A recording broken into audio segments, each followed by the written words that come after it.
नमस्कार श्रोते हो. दीपक रेगे कथाकथन चॅनलवर तुम्ही ऐकताय आयडा बॅरेटो लिखित तांबड्या आजीचे सारवलेले अंगण ही कादंबरी. आणि आज या कादंबरीचा भाग 9 तुम्ही ऐकणार आहात. पण श्रोते हो, तत्पूर्वी अजूनपर्यंत तुमच्याकडनं जर चॅनल सबस्क्राईब करणं झालं नसेल तर विनंती करतो, कृपया चॅनल सबस्क्राईब करा. ऐकूयात आजचा भाग 9. तुकारामाच्या एकाचं सर्व काही ठीक चाललेलं होतं. एकदा सकाळी सकाळी एकाच्या घरावर पोलिसांची धाड पडली. एकाची दारूची भट्टी पोलिसांनी हातोहात पकडली आणि तुका आणि एका आपल्या बाटी आणि रूपाला धरून एकदम घाबरून गेलेले होते. एकाच्या घरापुढे कुमठेकरांची ही गर्दी जमलेली होती. तांबडी आजी त्यावेळी लगबगीनं आजोबांना घेऊन एकाच्या घरी गेली आणि तिने रडणाऱ्या एका, रूपा आणि बाटीला आपल्या जवळ घेतलं. आजीनी प्रसंग बघून येशाला जवळ बोलवून सांगितलं, येशा पळत जा आणि सरपंच शेषाद्रींना बाबांनी बोलवलंय म्हणून सांग. तांबड्या आजीनी नंतर पोलिसांना आणि तमाशा पाहायला जमलेल्या कुमठेकरांना 4 शिव्या घातल्या आणि ती रडणाऱ्या एकाला घेऊन तिच्या माझघरात बसली. कुमठ्याच्या सरपंच शेषाद्रीचं एक होतं, ते कुठेही जाताना सफेद शर्ट आणि कपाटात ठेवलेलं आपलं नवीन धोतर नेसून जात. ही त्यांची जुनी सवय. येशा परत आला तरी सरपंच आले नव्हते. तसं तांबड्या आजीने येशाला त्याबद्दल विचारलं तर तो म्हणाला, आई, ते इथे यायला नवीन धोतर नेसतायत. आजी चिडली आणि म्हणाली, आग लागो त्याच्या त्या नवीन धोतराला. कधी गावात काही झालं की हे चालले नवीन धोतर नेसायला.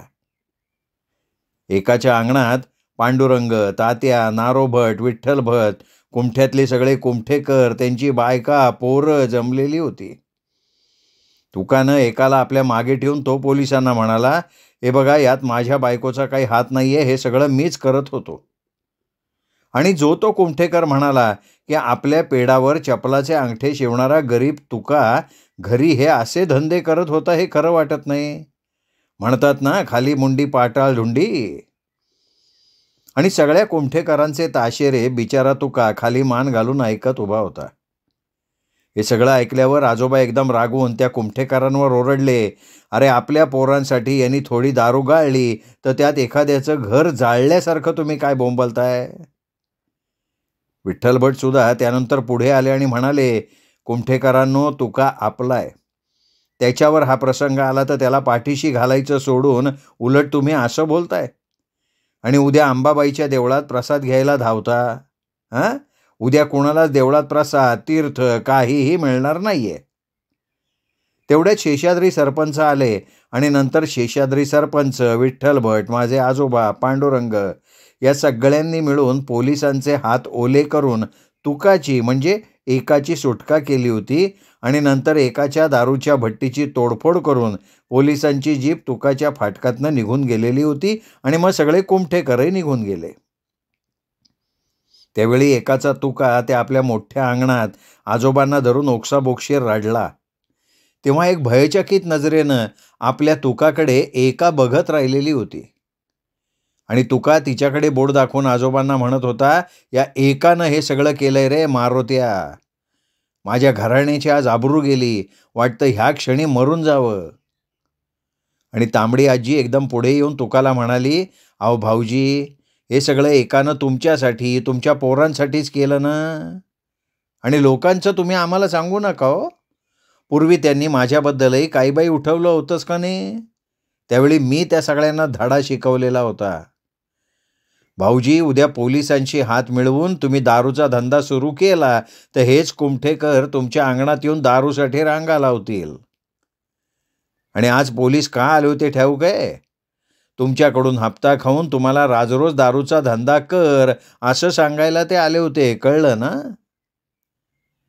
आणि तांबडी आजी नंतर एकाजवळ जात म्हणाली, हे बघा, तुम्ही एकाला काही बोलू नका, आता ती पुन्हा दारू गाळणार नाही. या प्रकरणानंतर एकाचं दारू प्रकरण संपलं. पण साध्या भोळ्या तुकारामाला हा धक्का फार बसला होता. उभ्या आयुष्यात पोलिसांशी एकही शब्द न बोललेला तुका जेव्हा सर्व कुमठेकरांसमोर पोलिसांनी त्याला दमदाटी केली, त्याच्या हातात बेड्या घातल्या, ती बेअब्रू तुकाला भयंकर लागलेली होती. एकाला आपल्यामुळे आपल्या चांगल्या नवऱ्याची गावासमोर मानहानी झाली ही गोष्ट खूप लागली होती. ती नेहमी आजीजवळ येऊन त्या गोष्टीबद्दल रडत राही. आजी मग काही बाई सांगून तिची समजूत घालत असे. त्यात तुकानं आता एकाशी नीट बोलणंही सोडून दिलेलं होतं. तुकाराम आता सकाळी आपली मोडकी छत्री घेऊन पेडावर जाई, तो दुपारी घरी जेवायला न येता पूर्वीसारखं पांडुरंगाच्या हॉटेलातनं काही घेऊन खात असे. कधी एका किंवा रूपा त्याला बोलवायला गेले की भूक नाही असं म्हणून गप्प चपलांना खेळे मारत तो बसून राही. फक्त रात्री तुका घरी जायचा आणि काही जेवून कोणाशीही घरात न बोलता झोपी जायचा. बिचारा एकाला आपल्या तुकाचं हे वागणं फार लागायचं. आता एकानं दारू गाळायचा धंदा सोडला आणि तिची पहिली होती ती ओढग्रस्त परिस्थिती पुन्हा सुरू झालेली होती.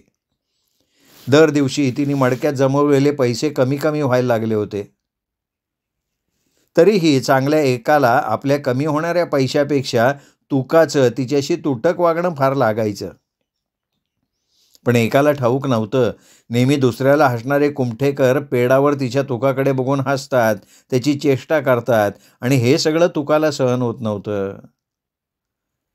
त्या दिवशीही रात्री तुका घरी आला तेव्हा त्याची मनस्थिती ठीक नव्हती. एकानं जेवताना तुकाला विचारलं सुद्धा की आज तुम्हाला बरं वाटत नाहीये का? आणि नेहमीप्रमाणे तुका एकाजवळ काहीही न बोलता हात धुवून झोपायला गेला. सकाळी आजी उठली तर एकाच्या घरातनं किंचाळणं रडणं ऐकू येत होतं. माझी आजी आणि आजोबा धावत एकाच्या घरी गेले तर तुकानं एकाचंच लुगडं घेऊन घराच्या आढ्यावर गळफास लावून घेतलेला होता. रूपा आणि बाटी रडत होते, किंचाळत होते, तर एका फक्त मोठे डोळे करून तुकाकडे बघत होती. तुकारामाचे सगळे अंत्यसंस्कार माझ्या आजोबांनी केले. त्यावेळी बाटी आमच्या शकू एवढा म्हणजे 10 वर्षांचा होता आणि रूपा लताच्या वयाची म्हणजे 8 वर्षांची होती. एकावर आपल्या तुकाच्या या मृत्यूचा भयंकर वाईट परिणाम झालेला होता. आपणच आपल्या पतीची हत्या केली ही भावना तिच्या मनात खोलपर्यंत रुजली होती आणि एका अर्थानं ते सत्यही होतं. एकाचं नंतर आपल्या संसारातून लक्षच उडालं. ती आता पूर्वीसारखी बाटीकडे रूपाकडे लक्ष देईन अशी झाली. परिणामी बाटीचा दमा बाळावला आणि तांबड्या आजीनं या कठीण परिस्थितीत एकाला आणि रूपाला सावरलं, त्यांना वेळोवेळी मदतही केली. अशीच 2 वर्ष गेली. शकू आणि बाटी 12 वर्षाचे झाले. बाटीची तब्येत फार किरकोळ होती. त्याची बरगड्याची हाडं दिसत आणि ओल्या कफानं त्याची छाती नेहमी भरलेली असे. बाटी दिवस रात्र खोकत राही. खोकता खोकताना त्याचा जीव अनेकदा घुसमटत असे. पण तरीही ते दमेकरी पोर विलक्षण समजूतदार होतं. बाटीला आपल्या घरची परिस्थिती ठाऊक होती. बाटीनी नंतर आपल्या वडिलांचं छत्रीचं दुकान पेडावर घातलं आणि तो कुमठेकरांच्या तुटलेल्या चपलांचे अंगठे बसवायला लागला आणि दररोज 4 दिडक्या रूपाच्या हातावर आणून ठेवायला लागला. रूपा सुद्धा फार समंजस पोर होती. एकानं जेव्हा आपल्या संसारातनं लक्ष काढून घेतलं तेव्हा 10 वर्षाच्या रूपानं आपलं घर सावरून धरलं. नंतर त्यातच पावसाळा सुरू झाला आणि दुर्दैवानं छत्री खालचा तो भिजवणारा ओला पावसाळा बाटीला बाधला. तरी आजी बाटीला म्हणाली होती की पोरा बाटी मी आहे, तू पावसात पेडाकडे बसू नको, अशानं तुझी तब्येत आणखीन बिघडेल. पण बाटीने आजीचं ऐकलं नव्हतं. आणि एका तर काय, ती आपल्या फुटलेल्या डोळ्यांनी जिथं तुकानं गळफास घेतला त्या आढ्याकडे बघत बसायची. नंतर व्हायचं तेच झालं. एका रात्री बाटीला जास्त झालं, त्याला धड श्वास घेता येईना. एका आणि रूपा घाबरल्या. रात्री आजोबांनी बाटीला दवाखान्यात नेण्यापूर्वी बाटीचा श्वास कोंडून गेला होता. एकाला हा दुसरा भयंकर आघात सहन झाला नाही. बाटी तिच्या हृदयाचा तुकडा होता आणि तो आता कायमचा तिच्यापासून दूर गेला होता. आणि हे सुद्धा आपण बाटीकडे लक्ष न दिल्यामुळे घडलं असं एकाला वाटलं आणि एका भ्रमिष्ट झाली. ती नंतर सतत तुका आणि बाटीशी बोलत खोलीत बसून राही. तिची माणसावरची ओळखच गेली. तांबडीलाच काय, ती आपल्या रूपाला सुद्धा ओळखेनाशी झाली. आता एकाचं विश्व म्हणजे तिच्या त्या काळोख्या खोलीत तुका आणि बाटीशी चाललेली तिची अखंड बडबड हेच. रूपा आपल्या आईला फार सांभाळत होती. कधी एका खोलीतून पटकन येऊन स्वयंपाकाला लागायची, आपल्याशी बडबडायची, आता हे आणि बाटे जेवायला येतील, मला अजून दारू पण गाळायची आहे. आणि नंतर उठून काहीतरी शोधत बसायची. कधी कधी समुद्राच्या खडकावर जाऊन बसवायची, नंतर रूपा जाऊन तिला घेऊन यायची. आता आता तर एका पेडावर जायची आणि तुका बसत होता त्या जागेकडे तुका आणि बाटीला वेड्यासारखी शोधत बसायची आणि नंतर पेडावर बसून रडायची. कोणी तिच्याकडे काही बोलायला आलं तर दगड उचलून मारायला धावायची. आता ह्या सगळ्या कारणांमुळे रूपा नंतर एकाला खोलीत कोंडून ठेवायला लागली. आजी खूप वेळा एकाजवळ बसून तिला आपली ओळख दाखवण्याचा प्रयत्न करायची, तिच्याशी जुन्या गोष्टी बोलायची, पण कशा कशाचा उपयोग झाला नाही. एका आपला भूतकाळ पार विसरली होती. ती कोणाला ओळखत नव्हती. ती फक्त आपल्या तुकाला आणि बाटीला ओळखत होती. तशी एकाची रूपा काळी सावळी होती, सामान्य रूपाची होती. तिच्या अंगावर मांस असं नव्हतं. पण रूपाचं अंतःकरण मात्र सोन्याचं होतं. रूपा आपल्या परसातली भाजी, चिकू, पेरू, पपया घेऊन पेडावर विकायला बसत असे. कधी ती अंडी विकायची, तर कधी तलंगाच्या कोंबड्या विकून 4 पैसे मिळवत असायची, तर कधी कोणा कुमठेकराच्या घरचं सारवण सुद्धा करायची. ती पोर काही ना काही उद्योग करून आपल्या वेड्या आईला सांभाळत होती. एकाला ती जेवण भरवायची, पेज पाजायची, तिला आंघोळ घालायची, तिचं लुगडं बदलून तिच्या केसांना तेल लावून केस विंचरायची. ती एवढीशी रूपा आता एकाची आई होऊन तिला सांभाळत होती. कधी आजी आली की रूपा बाटीच्या आणि आपल्या वडिलांच्या आठवणीनं धो धो रडायची आणि तांबडी आजी मग काही न बोलता रूपाला जवळ घ्यायची, थोपटत राहायची. त्यावेळी आजीला ठाऊक असायचं की कधी कुठलं दुःख इतकं मोठं असतं की त्या दुःखाला सांत्वनाचे शब्द सुद्धा अपुरे पडतात. आपल्या मोठ्या संसाराच्या गडबडीतही तांबड्या आजीचं रूपाकडे लक्ष असे आणि रूपा सुद्धा आता आजीच्या आधारावर उभी राहिलेली होती. माझी तांबडी आजी होता होईल तेवढी मदत रूपाला करायची. माझ्या आजीला रूपाचं समंजस वागणं फार कौतुकाचं वाटायचं. आपल्या गुणांनी रूपाने आजीच्या हृदयात घर केलं आणि शेवटपर्यंत ती आजीच्या अगदी जवळ राहिली होती. काही दुर्मिळ माणसं कोणाच्या आयुष्यात अगदी जवळ राहतात, त्यांना विसरणं कधी शक्य होत नाही. रूपा ही अशीच तांबड्या आजीच्या आयुष्यात तिच्या अगदी जवळ राहिली होती. माझी तांबडी आजी आजोबा आपल्या भरलेल्या घरात खूप सुखी होते. तांबड्या आजीची 7ही पोरं भराभरा वाढत होती. माझ्या आजीचं सगळं सुरळीत चाललं असताना दैवानं तिच्यावर घाला घातला होता. आजीचं झाडापानांनी वाऱ्याच्या सळसळीनं भरलेलं ते एकांतातलं घर नंतर आजीच्या हुंदक्यांनी भरून गेलं होतं. त्या दिवशी सोमवार होता. आजी सकाळी उठली तर तिचा डावा डोळा सारखा उडत होता. आजीनी लगेच आपलं मंगळसूत्र त्या डोळ्याला लावलं आणि ती लगबगीनं उठून कामाला लागली होती. त्या दिवशी पोस्टात जाताना कधी नाही ते आजोबा म्हणाले की तांबडे, आज मोठ्या कुर्ल्या म्हणजे खेकडे घेऊन ये आणि त्याची आमटी कर. खूप दिवस झाले ग कुर्ल्याची कढी खाऊन. आजी त्यांना बरं साहेबा असं म्हणाली.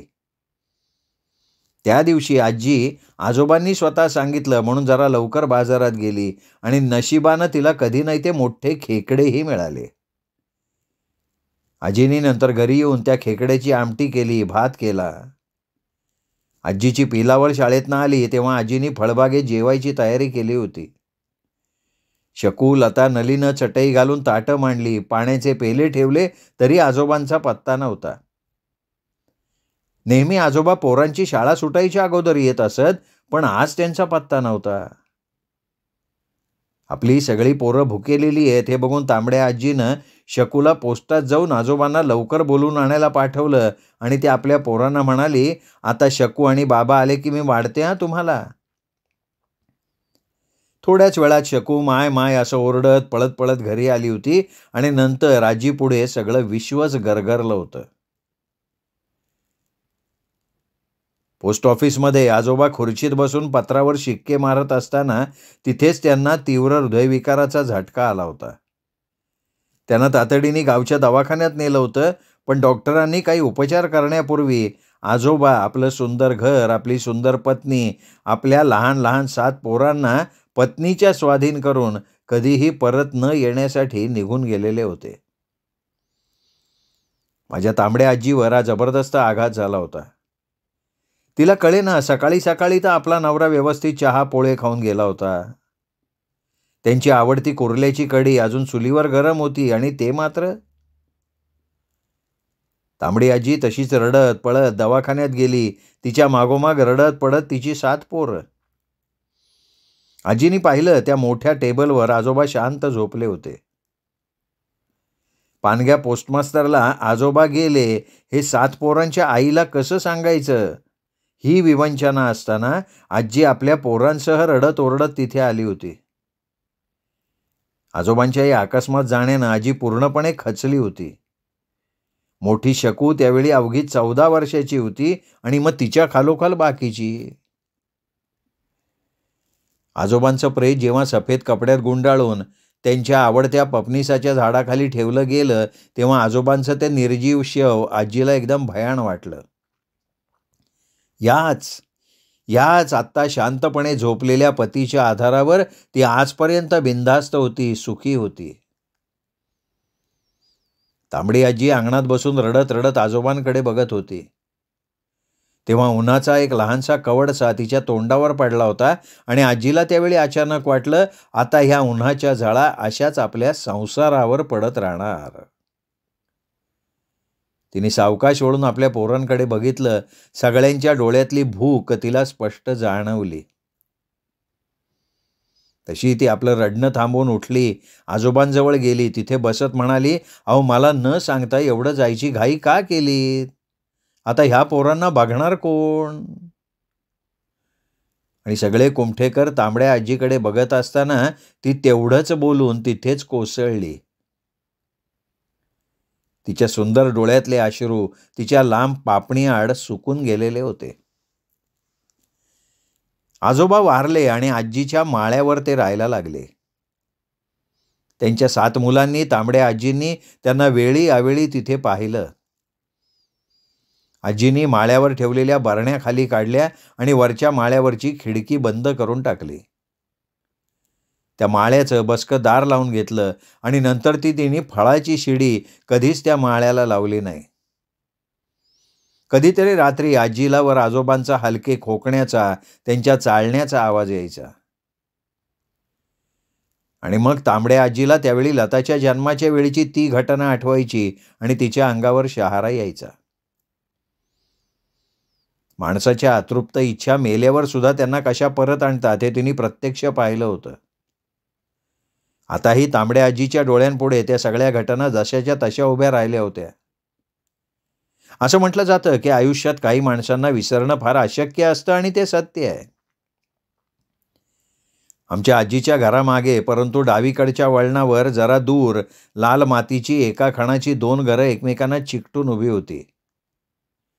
लाल मातीच्या त्या पडक्या घरात शेणी आणि तानी या जुळ्या बहिणी राहत होत्या. शेणी मावशीचं खरं नाव होतं रेणुका, पण कुमठेकर तिला शेणी मावशी ह्याच नावानं ओळखायचे, कारण रेणुका तानीनं गोळा करून आणलेल्या शेणात कडुलिंबाची पानं, धुपाचं खडे घालून ते शेणाच्या भाकरीच्या आकाराच्या शेण्या थापायची. त्या सुकवायची, कुमठेकरांना विकायची. आता कुमठ्यात प्रत्येक घराची घरकारीण आणि म्हातारी आपल्या गोठ्यातल्या शेणाच्या शेण्या थापूनच चुलीत सारायच्या. तांबडी आजी सुद्धा गंगीच्या शेणाच्या शेणी थापायची आणि चुलीला जाळ घालायची. पण कुणाला त्या शेणात कडुलिंबाची पानं, धुपाचे खडे, राख घालून शेणी थापायला वेळ नसायचा आणि ते परवडायचंही नाही. पण कुमठ्यात कोणाची पोर किंवा सून बाळंत झाली की नंतर त्या घराचा कुमठेकर आपल्या पोराच्या हातावर 4 दिडक्या टेकून म्हणायचा, पोरा पळत जा आणि शेणी मावशीकडनं 4 धुपाच्या शेण्या घेऊन ये. आणि नंतर या आणलेल्या धुपाच्या शेळ्या जाळून त्या धुपाचा, कडुनिंबाचा वास आणि शेक त्या घरची बाळंतीण घेत असे. पुढे तानीने आणलेल्या शेणाच्या या धुपाच्या शेण्या करून विकायच्या. हा रेणुकाचा व्यवसाय झाला. त्यामुळे कुमठेकरांनी रेणुकाला शेणी मावशी हे नाव देऊन टाकलं. रेणुका तिच्यानंतर 2 मिनिटांनी झालेली तिची लहान बहीण तानी. ती दिसायला अगदी शेणी मावशीसारखी उंच, काळी, हडकुळ्या शरीराची. ही तानी मावशी कमरेवर मोठी टोपली घेऊन कुमठाभर फिरून शेणी गोळा करायची. कधी ती गावच्या माळ रानात तर कधी स्मशानात सुद्धा भटकायची आणि मिळेल तिथून आपली टोपली शेणानं भरून घरी आणायची. नंतर शेणी मावशी त्या शेणाच्या धुपाच्या शेणी थापायची, सुकवून ठेवायची. वास्तविक शेणी आणि तानीचे अगदी लहानपणी बालविवाह झाले होते, परंतु त्या दोघी बहिणींनी लहानपणी आपापल्या नवऱ्यांना खाऊन टाकलं होतं आणि मग त्या दोघी बहिणी आपल्या रिकाम्या असलेल्या घरात येऊन राहायला लागल्या होत्या. एका खोलीत त्या शेण्या साठवून ठेवायच्या आणि दुसऱ्या खोलीत चुलीवर मिळेल ते शिजवून खायच्या. दोघी बहिणींची एकमेकांवर प्रचंड माया. कधी शेणी आणि तानी समुद्रावर मासळी पकडायला जायच्या, कधी त्या समुद्राजवळच्या खडकात शिरून खेकडं, कालवा आणायच्या, समुद्राच्या वेळेवरच्या शिंपल्या आणायच्या आणि नंतर ते समुद्री जीव घरोघरी जाऊन विकायच्या. त्या मोबदल्यात 100-200 उकडे तांदूळ, नारळ, आंब्याची सोलं, मीठ, मसाला जे हवं असेल ते मागून घ्यायच्या. आता कुमठेकरीने आपल्या कमरेच्या केळ्यातल्या दिडक्या वाचल्या म्हणून शेणी आणि तानी जे काही मागत ते त्यांना द्यायच्या, परंतु पुढच्या मच्छीच्या बोलीवर. या तानी आणि शेणी मावशीला कधी मोठे काळे खेकडे मिळाले की नंतर दोघी इकडे तिकडे न भटकता सरळ तांबड्या आजीकडे येत असत. आजी आपल्या घरकार्यासाठी म्हणजे मारुत्यासाठी हे खेकडे घेणार हे दोघींना ठाऊक असायचं. त्या आल्या की आजीच्या अंगणात टेकायच्या, मस्त दुधाचा गोळाचा घट्ट चहा प्यायच्या आणि खेकडे बघून खुश झालेल्या आजीला म्हणायच्या, तांबडे बघ आमची लुगडी फाटली आहेत, आता कुमठ्यात तू असताना आम्ही काही फाटकी लुगडी घालून फिरायचं का? तांबडे अगं लोकांच्या नजरा बऱ्या नसतात गो. आणि आजी सुद्धा काहीही कुरकुर न करता आपली 2 जुनी लुगडी त्यांना देऊन टाकायची. शेणी आणि तानीनं त्या जिवंत असेपर्यंत आजीची जुनी लुगडी शेवटपर्यंत वापरली आणि एकाच्या भट्टीतली दारू प्यायली. कधी शेणी तानीच्या चुलीवर काही शिजलं नाही किंवा त्या दोघींना चांगल्या मोठ्या मासळीची आमटी खावीशी वाटली की नंतर त्या हातात मोठा वाडगा घेऊन तांबड्या आजीच्या मागच्या कुंपणावर उभ्या राहायच्या आणि आजीला हाळी द्यायच्या की अगो तांबडे, एवढीशी आमटी आणि एवढीशी काजूची दारू दे. बघ या रांडेच्या कुमठेकरांच्या अंगणातले सगळे नारळ गळून गेलेत. मेल्यांनी रांडेच्यानी एक नारळ आम्हाला आमटीला दिला नाही. आता आम्ही काय तू असताना उपाशी झोपायचं का? तांबड्या आजीच्या लक्षात यायचं की या दोघींना आपल्या आमटीची आणि दारूची चव आलेली आहे. तांबडी आजी नंतर बाहेर येऊन तानी शेणीकडून त्यांचा वाडगा घेत म्हणायची, आता माझ्या नावाने ओरडू नका, गाव गोळा करू नका. मग आजी त्या गरीब बहिणींना वाडगाभर आमटी, टोपभर उकड्याचा भात द्यायची. रावसाचे तळलेले 4 तुकडे केळीच्या पानात बांधून द्यायची आणि एक पलंगाखालची रात्रीची उरलेली अर्धी बाटली दारू सुद्धा द्यायची आणि म्हणायची, चला पळा आता फुकटचे गिळायला. मग तानी आणि शेणी आपले पानांनी रंगलेले किडके दाखवत हसत हसत ते सगळं घेऊन पळायच्या. तांबड्या आजीच्या ह्या आमटीच्या आशेनं शेणी आणि तानीसाठी महिन्यातून एकदा तरी कुमठेकरांच्या झाडावरचे सगळे नारळ गळलेले असायचे. तांबड्या आजीला तशी त्या दोन्ही बहिणींची कीव यायची. कधी ओले काजू घातलेली खीर तिने केली की नंतर ती शेणी आणि तानीला बोलवायची, अंगणात त्यांना बसून खीर खायला घालायची. एकदा त्या दोघींनी आजीला आपल्याबरोबर खेकडे पकडायला समुद्राच्या खडकात नेलं. त्यावेळी आजीला इतकी मजा आली की 2-3दा ती त्यांच्याबरोबर समुद्राच्या खडकात गेली. ही गोष्ट आजोबांना कळल्यावर ते तांबड्या आजीवर भयंकर संतापले आणि ओरडले की तांबडे, अगं त्या खडकात जर तुझा पाय घसरला तर तुझा कपाळ मोक्ष होईल. अगं त्या दोघींना खडकावर चढायची उतरायची सवय आहे.